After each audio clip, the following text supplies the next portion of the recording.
Je me souviens d'une prison qui n'avait ni rime ni raison. Je me souviens d'un cimetière qui semblait la patrie entière. Je me souviens d'un peu de sang sur la place aux pieds des passants. Je me souviens de cette gare où l'on fouillait les gens hagards. Je me souviens des soldats gris dans le beau désert de Paris. Je me souviens de mille choses. Un mort, on croirait qu'il repose.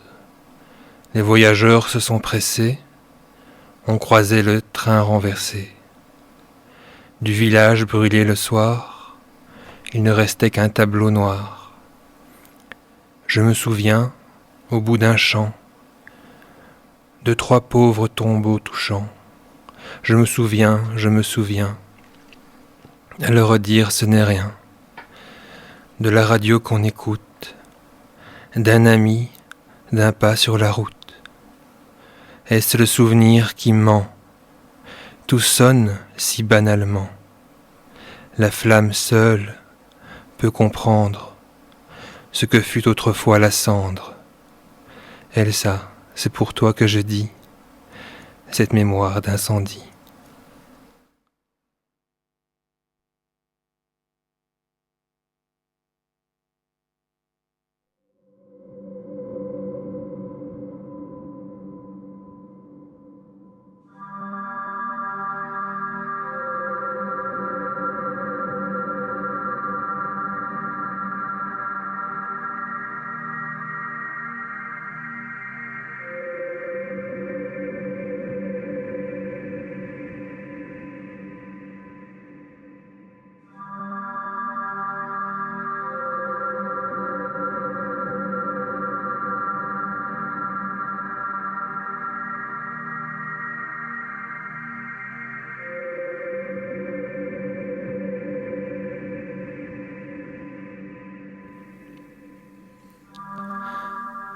Bonsoir, vous écoutez Radio Campus, la radio de la communauté de l'Université libre de Bruxelles.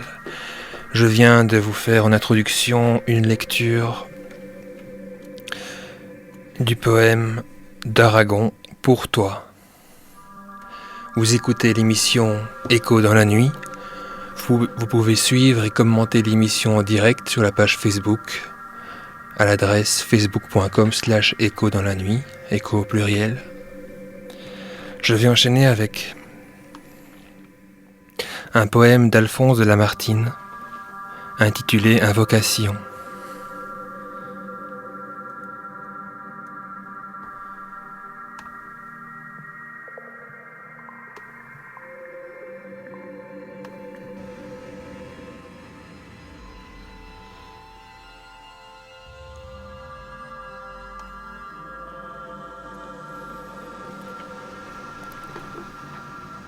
Ô toi, qui m'as paru dans ce désert du monde, habitante du ciel, passagère en ces lieux, ô toi qui fis briller dans cette nuit profonde un rayon d'amour à mes yeux. À mes yeux étonnés, montre-toi tout entière. Dis-moi quel est ton nom, ton pays, ton destin, ton berceau fut-il sur la terre, où n'es-tu qu'un souffle divin?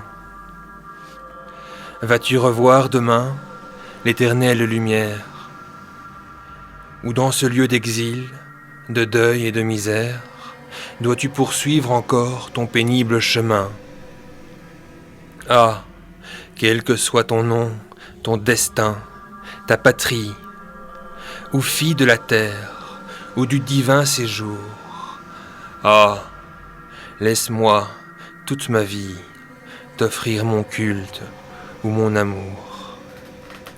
Si tu dois, comme nous, achever ta carrière, sois mon appui, mon guide, et souffre qu'en tout lieu, de tes pas adorés, je baise la poussière. Mais si tu prends ton vol, et si, loin de nos yeux, sœur des anges, bientôt tu remontes près d'eux, après m'avoir aimé quelques jours sur la terre, souviens-toi de moi dans les cieux.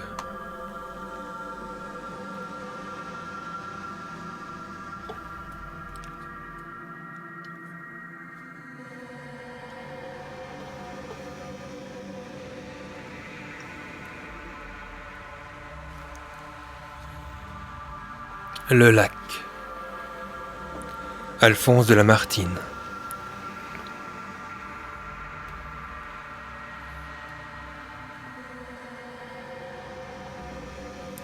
Ainsi,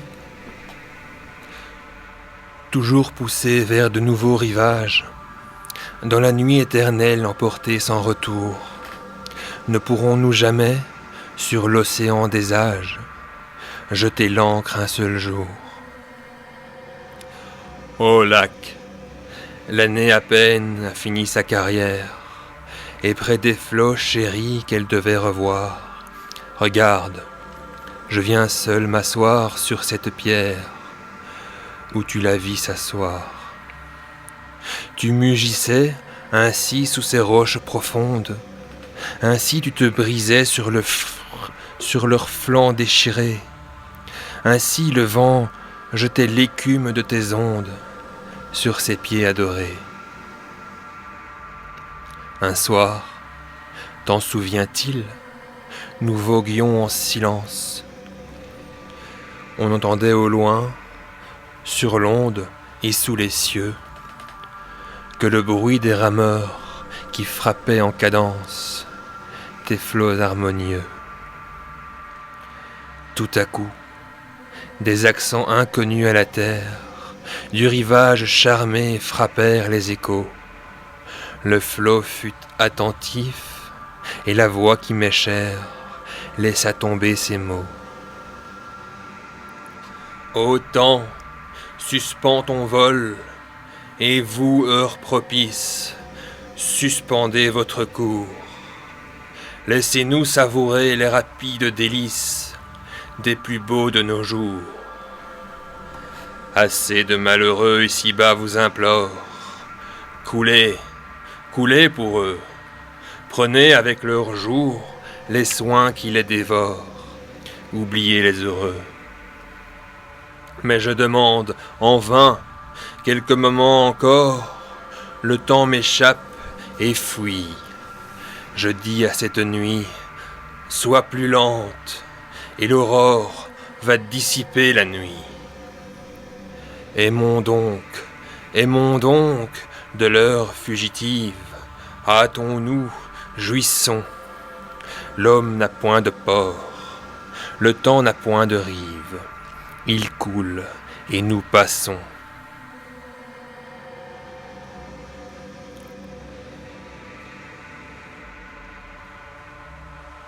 Tant jaloux, se peut-il que ces moments d'ivresse, où l'amour à longs flots nous verse le bonheur, s'envolent loin de nous de la même vitesse que les jours de malheur? Et quoi? N'en pourrons-nous fixer au moins la trace? Quoi? Passer pour jamais? Quoi? Tout entier perdu? Ce temps qui les donna, ce temps qui les efface, ne nous les rendra plus. Éternité, néant, passé, sombres abîmes, que faites-vous des jours que vous engloutissez? Parlez, nous rendrez-vous ces extases sublimes que vous nous ravissez? Ô lac, rocher muet, grotte, forêt obscure, vous que le temps épargne ou qu'il peut rajeunir, gardez de cette nuit, gardez belle nature, au moins le souvenir. Qu'il soit dans ton repos, qu'il soit dans tes orages, beau lac, et dans l'aspect de tes riants coteaux, et dans ces noirs sapins, et dans ces rocs sauvages qui pendent sur tes eaux. Qu'il soit dans le zéphyr qui frémit et qui passe dans les bruits de tes bords, par tes bords répétés, dans l'astre au front d'argent qui blanchit ta surface de ses molles clartés. Que le vent qui gémit, le roseau qui soupire, que les parfums légers de ton air embaumé, que tout ce qu'on entend, l'on voit ou l'on respire, tout disent, ils ont aimé.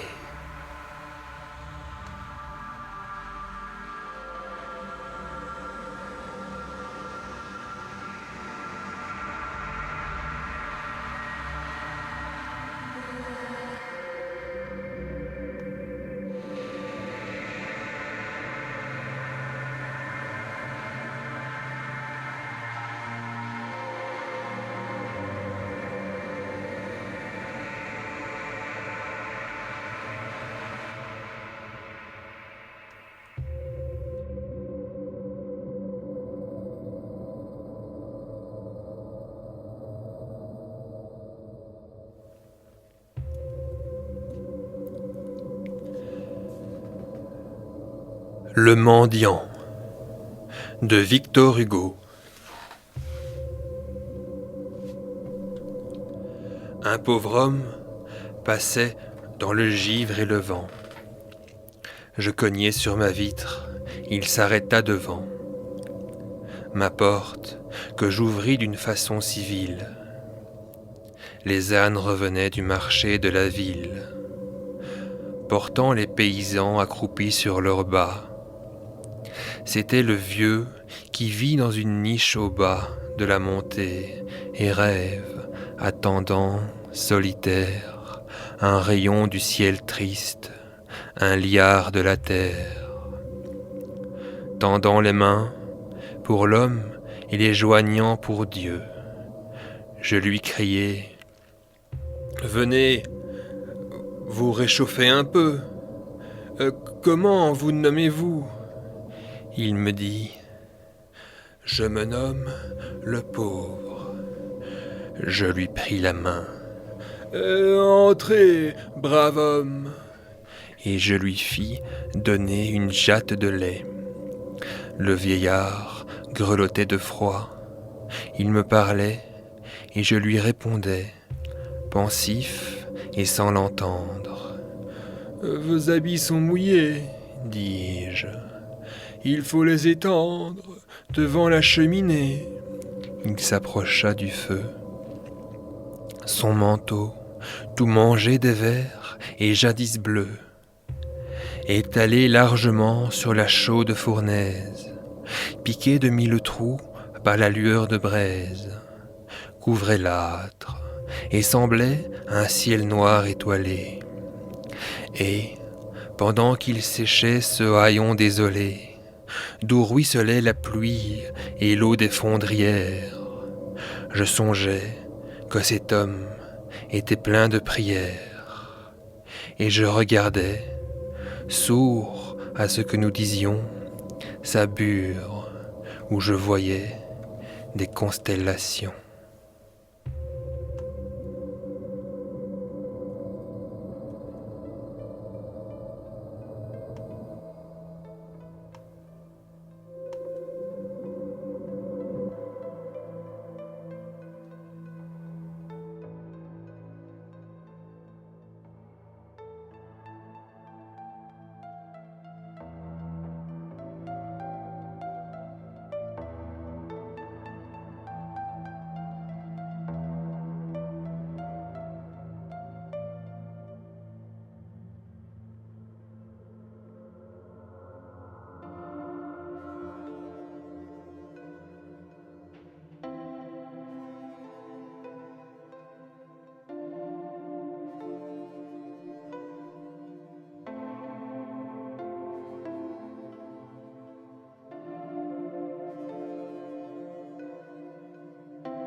guerre des tranchées, une structure d'agression ritualisée, était une cérémonie à laquelle les antagonistes participèrent par des envois réguliers et réciproques de missiles, c'est-à-dire des bombes, des balles, etc., qui symbolisaient et renforçaient en même temps à la fois des sentiments de fraternité et la conviction que l'ennemi était un compagnon de souffrance.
C'était Unicorn, le nouveau single de mon groupe Transient and Eerie, en prélude à la sortie d'ici un petit mois du 3e album de notre groupe qui sera intitulé Three Goats on a Peak.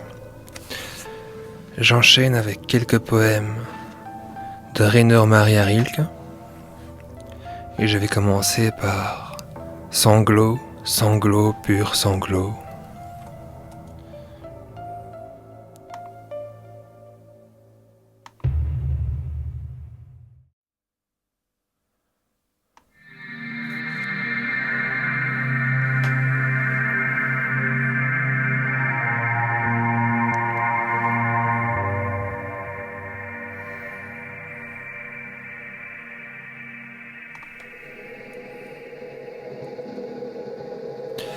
Sanglot, sanglot, pur sanglot, fenêtre où nul ne s'appuie, inconsolable enclos, plein de ma pluie. C'est le trop tard, le trop tôt, qui de tes formes décide. Tu les habilles, rideaux, robes du vide.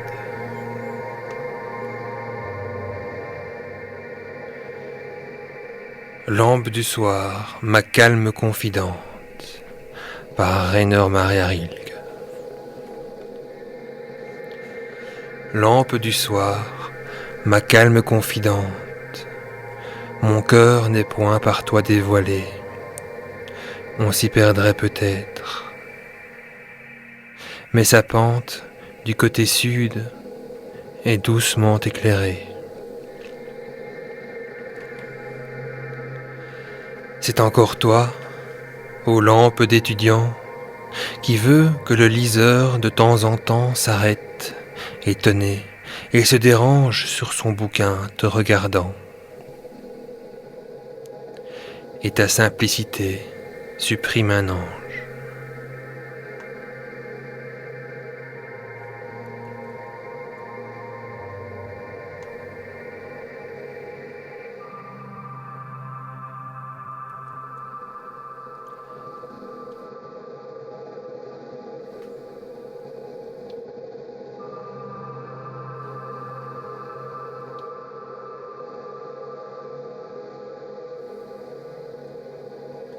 Le silence uni de l'hiver, par Rainer Maria Rilke. Le silence uni de l'hiver est remplacé dans l'air par un silence à ramages. Chaque voix qui accourt y ajoute un contour, y parfait une image. Et tout cela n'est que le fond de ce qui serait l'action de notre cœur qui surpasse le multiple dessein de ce silence plein d'inexprimable audace.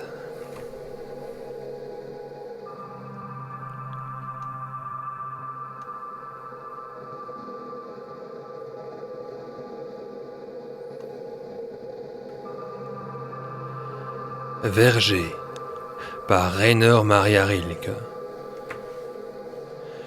Peut-être que si j'ai osé t'écrire, langue prêtée, c'était pour employer ce nom rustique dont l'unique empire me tourmentait depuis toujours. Verger, pauvre poète qui doit élire, pour dire tout ce que ce nom comprend, un à peu près trop vague qui chavire, ou pire, la clôture qui défend. Verger, ô privilège d'une lyre de pouvoir te nommer simplement, nom sans pareil qui les abeilles attirent, nom qui respire et attend, nom clair qui cache le printemps antique, tout aussi plein que transparent, et qui, dans ses syllabes symétriques, redouble tout et devient abondant.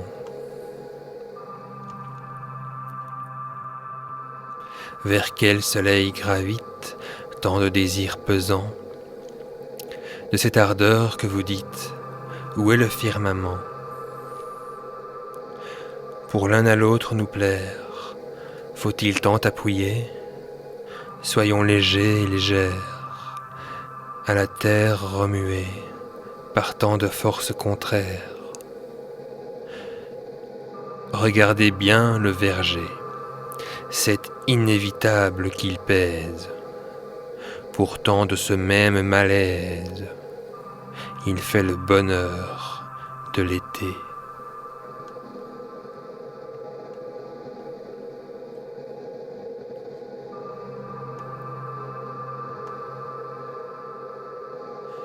Jamais la terre n'est plus réelle que dans tes branches, ô verger blond, ni plus flottante que dans la dentelle que font tes ombres sur le gazon. Là se rencontrent ce qui nous reste, ce qui pèse et ce qui nourrit avec le passage manifeste de la tendresse infinie. Mais à ton centre, la calme fontaine, presque dormant en son ancien rond, de ce contraste par la peine, tant en elle il se confond.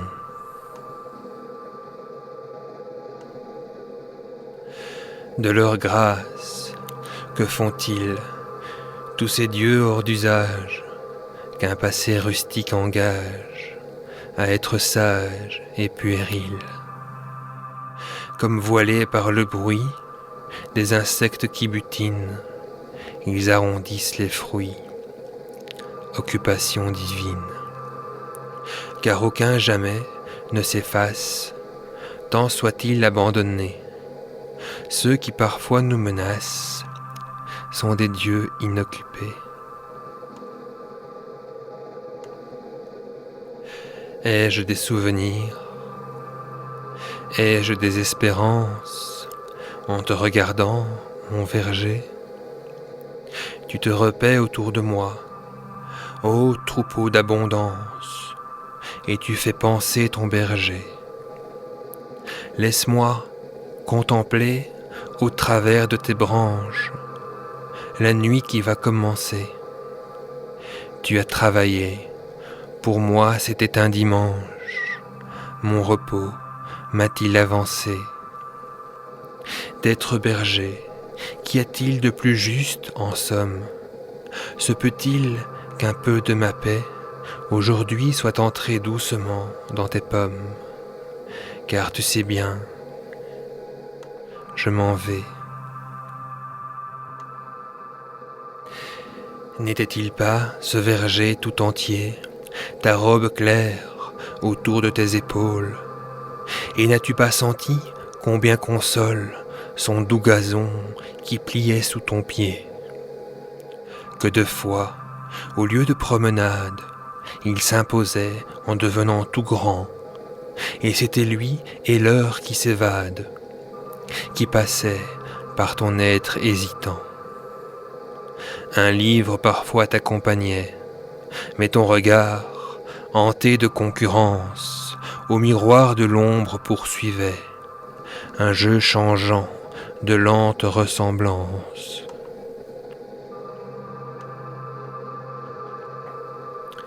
Heureux verger, tout tendu à parfaire de tous ses fruits les innombrables plans, et qui sait bien son instinct séculaire plier la jeunesse d'un instant. Quel beau travail, quel ordre que le tien, qui tant insiste dans les branches torses, mais qui enfin, enchantés de leur force, débordent dans un calme aérien.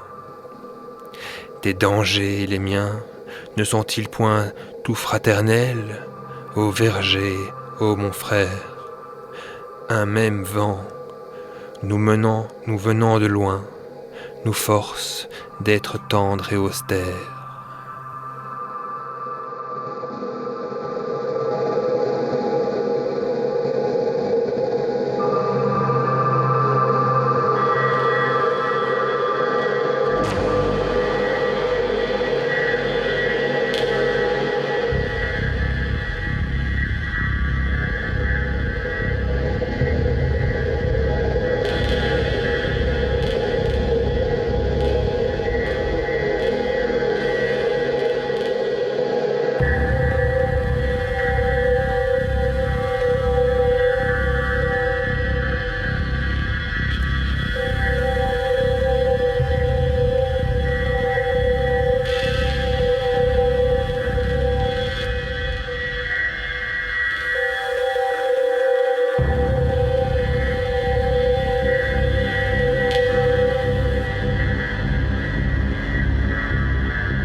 Adieu à la mer.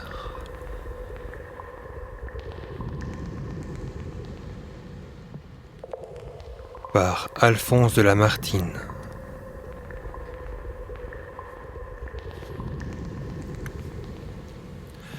Murmure autour de ma nacelle, douce mer dont les flots chéris, ainsi qu'une amante fidèle, jettent une plainte éternelle sur ces poétiques débris. Que j'aime à flotter sur ton onde, à l'heure où du haut du rocher, l'oranger, la vigne féconde, verse sur ta vague profonde une ombre propice au nocher. Souvent, dans ma barque sans rame, me confiant à ton amour, comme pour assoupir mon âme, je ferme aux branles de ta lame mes regards fatigués du jour. Comme un coursier souple et docile, dont on laisse flotter le mort, toujours vers quelque frais asile, tu pousses ma barque fragile avec l'écume de tes bords. Ah, berce, berce, berce encore, berce pour la dernière fois, berce cet enfant qui t'adore, et qui depuis sa tendre aurore n'a rêvé que l'onde et les bois.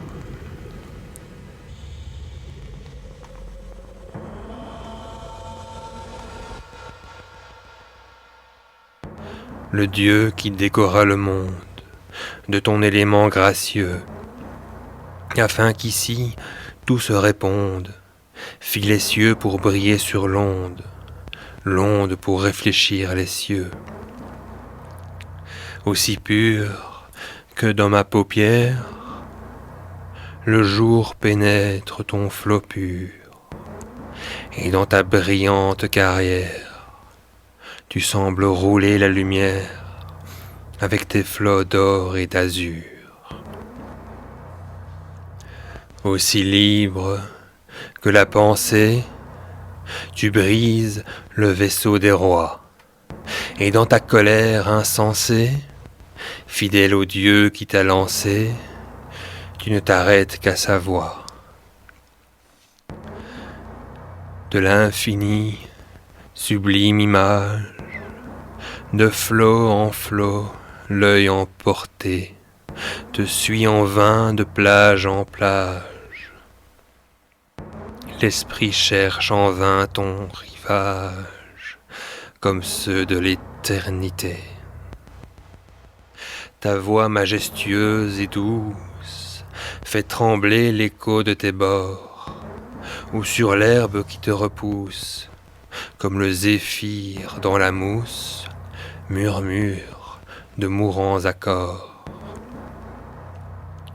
Que je t'aime, ô vague assouplie, quand, sous mon timide vaisseau, comme un géant qui s'humilie, sous ce vain poids l'onde qui plie, me creuse un liquide berceau. Que je t'aime quand, le zéphyr endormi dans tes antres frais, ton rivage semble sourire, de voir dans ton sein qu'il admire flotter l'ombre de ses forêts. Que je t'aime quand sur ma poupe des festons de 1000 couleurs, pendant au vent qui les découpe, te couronnent comme une coupe dont les bords sont voilés de fleurs. Qu'il est doux quand le vent caresse ton sein mollement agité, de voir sous ma main qui la presse ta vague qui s'enfle et qui s'abaisse comme le sein de la beauté. Viens à ma barque fugitive, viens donner le baiser d'adieu. Roule autour une voix plaintive, et de l'écume de ta rive mouille encore mon front et mes yeux. Laisse sur ta plaine mobile flotter ma nacelle à son gré, ou sous l'antre de la Sibylle, ou sur le tombeau de Virgile. Chacun de tes flots m'est sacré. Partout, sur ta rive chérie, où l'amour éveilla mon cœur, mon âme, à sa vue attendrie, trouve un asile, une patrie, et des débris de son bonheur.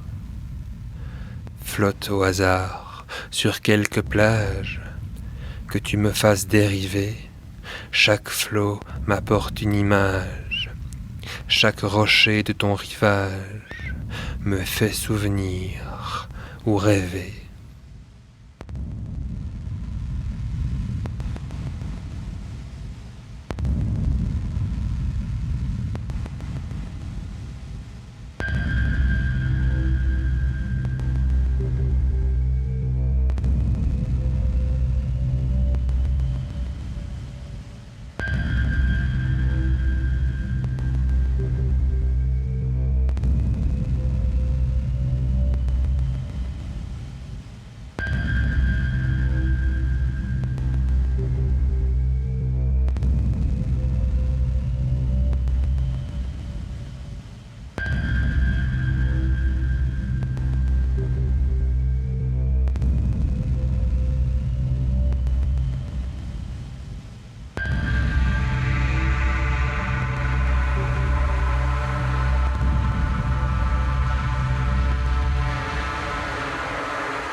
Mélopée par William Blake, traduit par Pierre de Lune.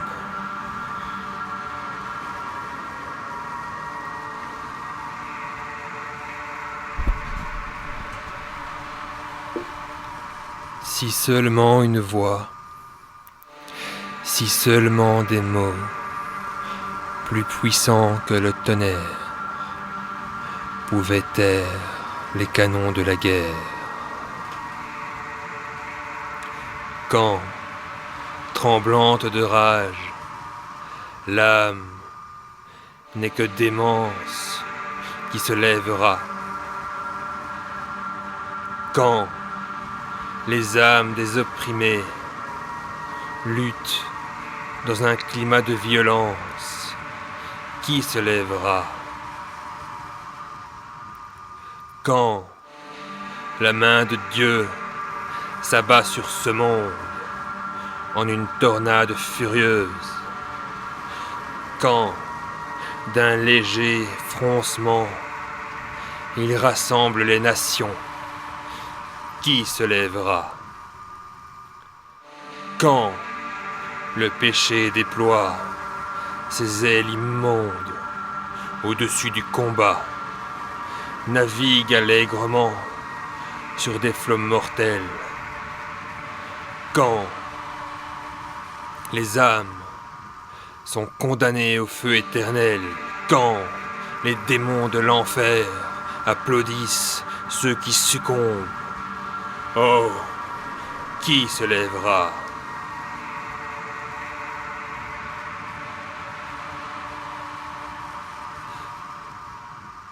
Qui osera se présenter devant Dieu?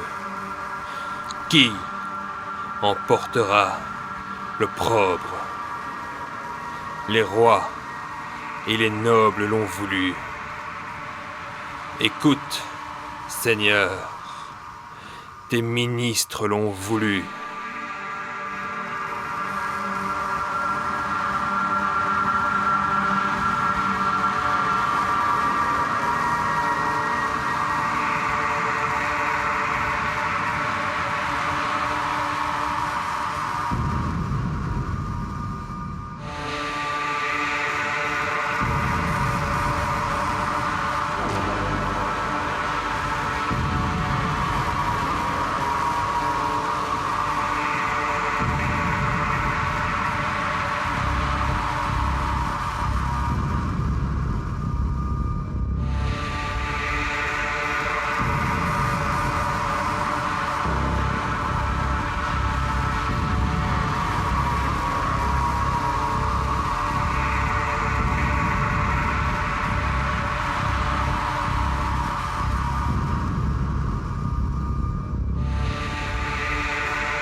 Inferno de Dante Alighieri, Canto 3.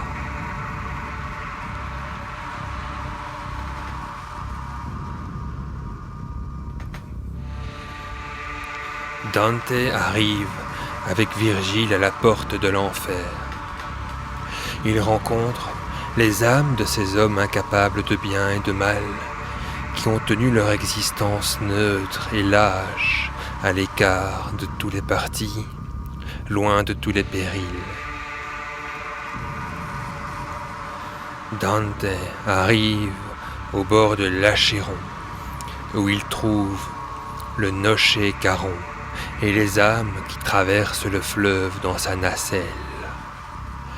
Succombant à tant d'émotions, il tombe et s'endort.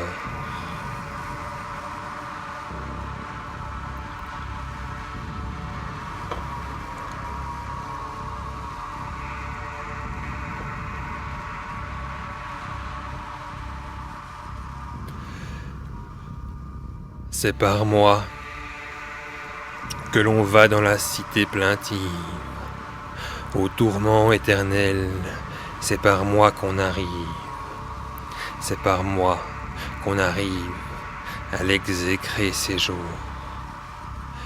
La justice divine a voulu ma naissance, l'être me fut donné par la toute-puissance, la suprême sagesse et le premier amour. Rien ne fut avant moi que chose éternelle. Moi-même, à tout jamais, je dois durer comme elle. Laisser toute espérance en entrant dans l'enfer. Au sommet d'une porte en sombre caractère, je vis graver ces mots chargés de noirs mystères. Maître, fis-je, le sens de ces mots est amer, mais lui d'une voix ferme. Il n'est plus temps de craindre. Tout lâche sentiment dans ton cœur doit s'éteindre. Il faut tuer ici le soupçon et la peur. Voici les régions, celles que je t'ai dites, où doivent tes regards voir les races maudites, qui, de l'intelligence, ont perdu le bonheur. À ces mots, il me prit par la main. Son visage avait un air de paix qui me rendit courage. Avec lui dans l'abîme, il me fit pénétrer. Là, soupir et sanglots.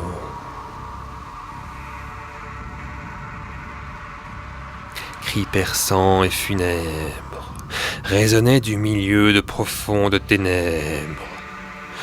Dans mon saisissement, je me mis à pleurer.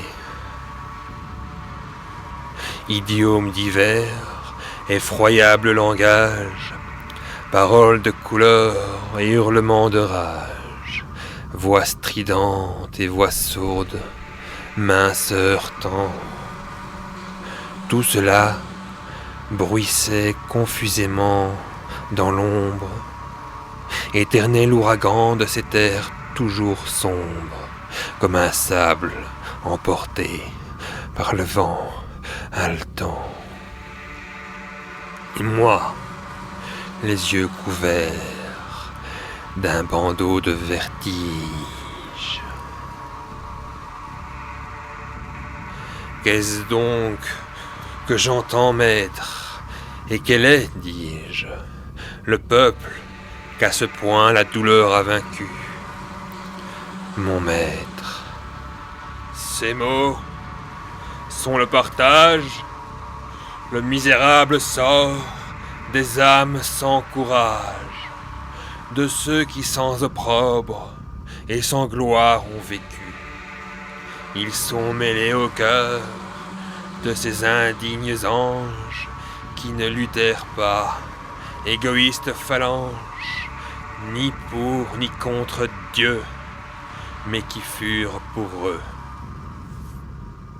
Le ciel les a chassés de ces parvis sublimes, et le profond enfer leur ferme ses abîmes.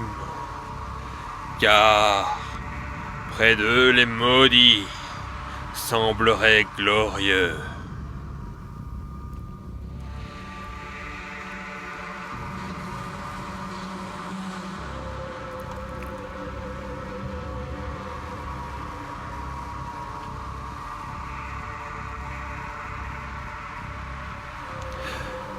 Ô maître, quel fardeau de mots insupportables les force de pousser des cris si lamentables.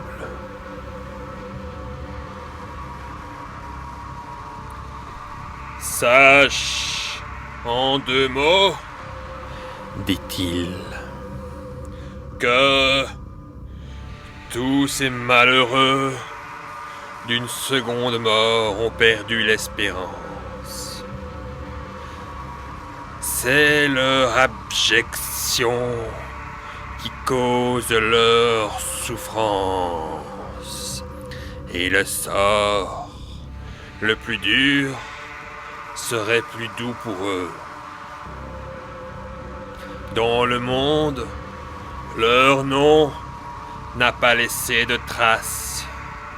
Trop bas pour la justice et trop bas pour la grâce. Va, ne parlons plus d'eux, mais regarde et passons. Et regardant, je vis un étendard livide, courant comme indigné dans sa course rapide, et tournoyant dans l'air agité de frissons. Et derrière venaient les bandes malheureuses, et moi je m'étonnais, les voyant si nombreuses, que la mort de ses mains en eut autant d'effets. J'en reconnus plusieurs au milieu de la file. Tout à coup, dans les rangs, j'aperçus l'ombre vile de celui qu'un refus souilla plus qu'un forfait. Je compris, et j'eus bien alors la certitude que j'avais sous les yeux la triste multitude qui doit déplaire à Dieu comme à ses ennemis. Ces lâches, toujours morts même pendant leur vie, étaient nus. Ils fouillaient, car sur leur chair flétrie d'avides moucherons, des guêpes s'étaient mis. Un sang pauvre coulait et rayait leur visage, et tout mêlé de pleurs tombait, hideux breuvages, à leurs pieds recueillis par des vers dégoûtants. Je portai mes regards plus loin, et vis dans l'ombre, sur le bord d'un grand fleuve, une foule sans nombre. Ô maître, qu'est-ce encore que je vois, que j'entends? Quelle est cette cohorte accourant hors d'haleine, que dans l'obscurité mon œil distingue à peine, et qui la presse ainsi de gagner l'autre bord? Tu sauras tout cela, mais laisse-toi conduire, me dit-il. Je prendrai le soin de t'en instruire quand nous arriverons au fleuve de la mort. Je rougis, craignant d'être importun au poète, et, les regards baissés et la lèvre muette, j'attendis d'arriver au fleuve des enfers.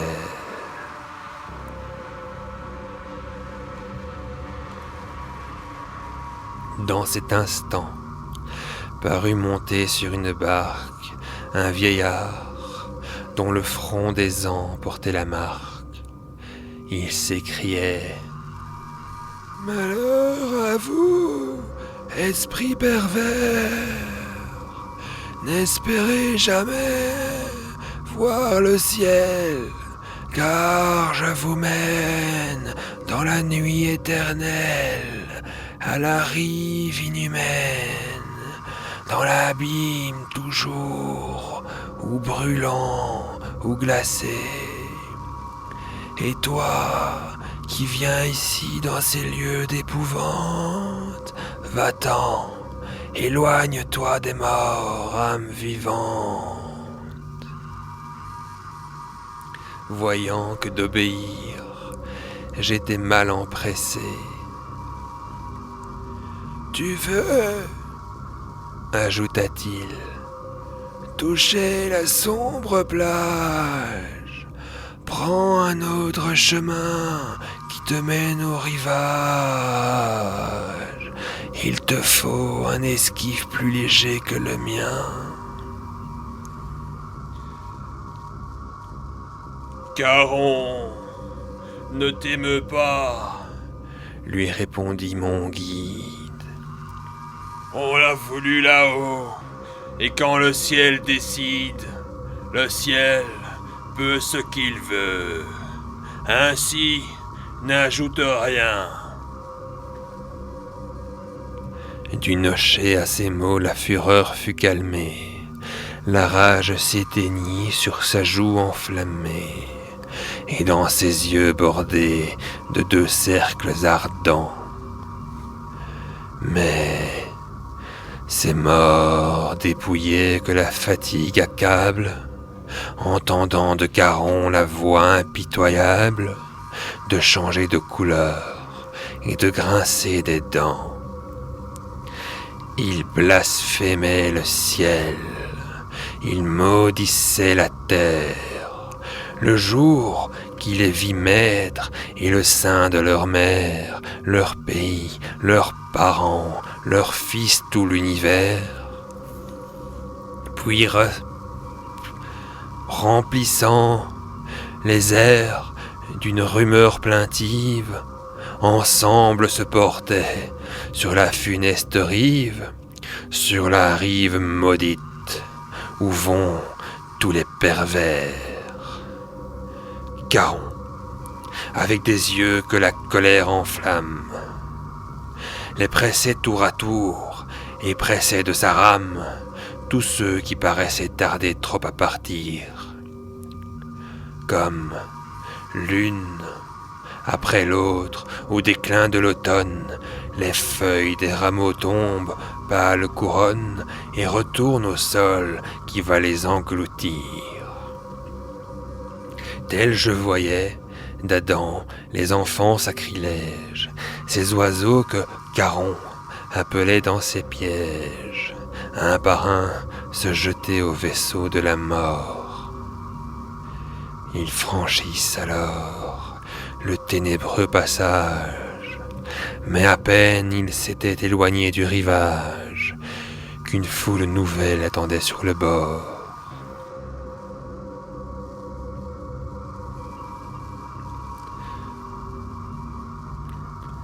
Oh mon fils, c'est ici, me dit mon noble maître, que viennent, quel que soit le lieu qui les fit naître, tous les coupables morts dans le courroux de Dieu. Ils se hâtent d'aller par ce fleuve au supplice, pressés par l'éperon de la grande justice, qui change leur terreur en un désir de feu. Jamais âme innocente en ces lieux ne s'embarque. Voilà pourquoi Caron te chassait de sa barque. Tu comprends maintenant d'où venait sa fureur.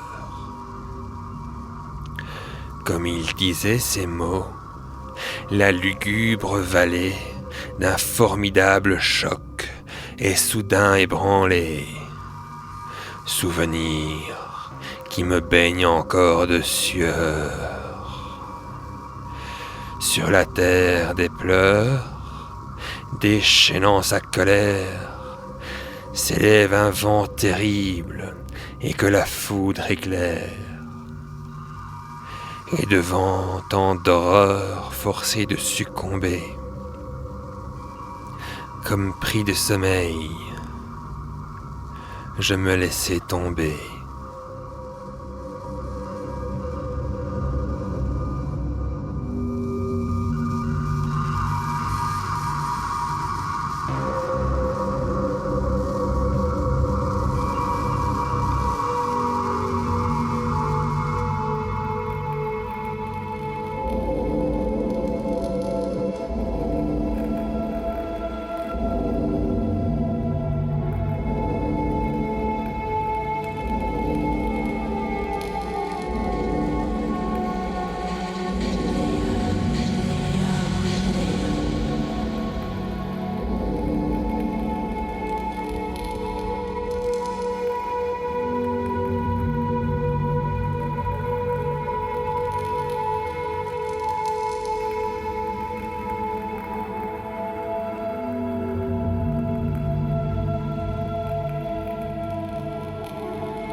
Vous écoutez toujours Radio Campus, la radio de la communauté de l'Université libre de Bruxelles. L'émission Écho dans la nuit de ce début de semaine touche à sa fin. Vous venez d'entendre la Divina Commedia Inferno, Canto 3 de Dante Alighieri. Il vous est possible de laisser des suggestions de textes à lire pour la prochaine émission sur la page Facebook en tapant dans le champ de recherche Écho dans la nuit. Il est 1h08 de la nuit. Je vous souhaite de faire de très beaux rêves, une excellente semaine. Et je vous donne rendez-vous dimanche à minuit. Très très belle nuitée à vous tous.